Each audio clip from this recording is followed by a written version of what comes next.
continuing on from the other video, sharing some samples that I really wasn't overall very impressed with, but I thought I wanted to share it with you as well, so you will know.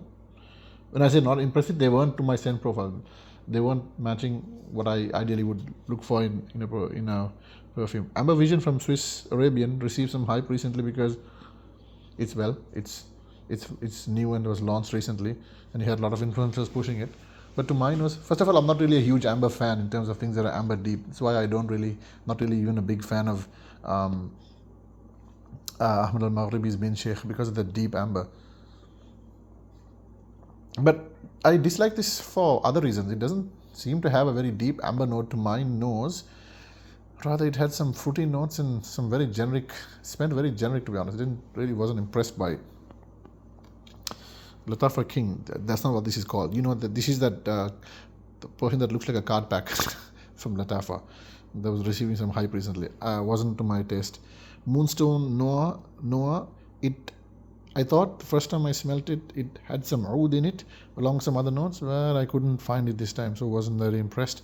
Vanilla Dream, I didn't expect to like anyway. Smells like a huge burst of vanilla. Vanilla, I suppose it's decent for what it does, but I can't really judge it. It's not my kind of thing at all. Bombay Oud from Ahmed al-Maghribi, interestingly, has a very strong oud note, but it has like a dirty oud smell, like as if there's like patchouli in it. When I say patchouli, I like a dirty patchouli.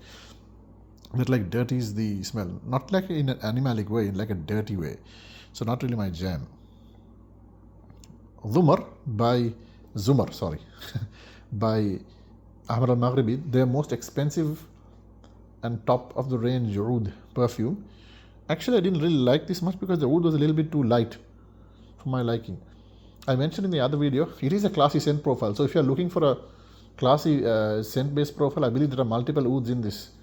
If you're looking for a classy oud that's not overwhelming, you might like this. This is probably why it's popular, because it's not overwhelming in its scent profile, meaning in its oud. That's probably why it's popular. I prefer the other two that I mentioned in my previous video. I think it's Ul Amr and Afwa, one of the two, something like that. The two heart-shaped ones from Ahmed al-Maghribi, basically. Yeah. So Ahmed al-Maghribi has a clone of Arabian ouds, Amiri, also called Amiri, which is longer lasting from what I've seen, and has all the similar notes, except it doesn't have that cashmere in the dry down. Yeah, it doesn't have that cashmere, it doesn't have that cardamom note, and to be honest, it doesn't smell like a very good imitation just because of this too. Because Amiri, if you have smelt Amiri, it's one of the most amazing smells, just outright smells anyone can.